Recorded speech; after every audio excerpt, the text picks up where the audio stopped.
Les fables de Jean de La Fontaine. La grenouille et le rat. Tel, comme dit Merlin, cuit d'engénier autrui, qui souvent s'engeigne soi-même. J'ai regret que ce mot soit trop vieux aujourd'hui. Il m'a toujours semblé d'une énergie extrême.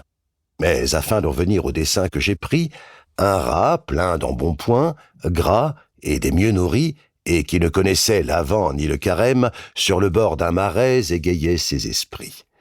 Une grenouille approche et lui dit en sa langue « Venez me voir chez moi, je vous ferai festin. » Mais Sire Rat promit soudain. Il n'était pas besoin de plus longue harangue. Elle allégua pourtant les délices du bain, la curiosité, le plaisir du voyage, sans rareté à voir le long du marécage.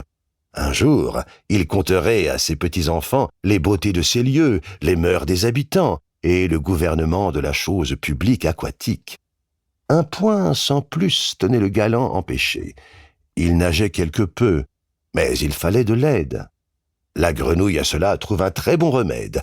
Le rat fut à son pied par la patte attaché.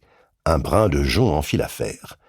Dans le marais entré, notre bonne commère s'efforce de tirer son hôte au fond de l'eau, contre le droit des gens, contre la foi jurée, prétend qu'elle en fera gorge chaude et curée.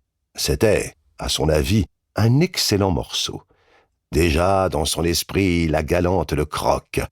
Il atteste les dieux, la perfide s'en moque.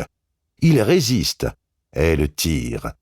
En ce combat nouveau, un Milan, qui dans l'air planait, faisait la ronde, voit d'en haut le pauvret se débattant sur l'onde. Il fond dessus, l'enlève, et, par même moyen, la grenouille et le lien. Tout en fut, tant et si bien que de cette double proie l'oiseau se donne au cœur joie, ayant de cette façon à souper chair et poisson. La ruse la mieux ourdie peut nuire à son inventeur, et souvent la perfidie retourne sur son auteur.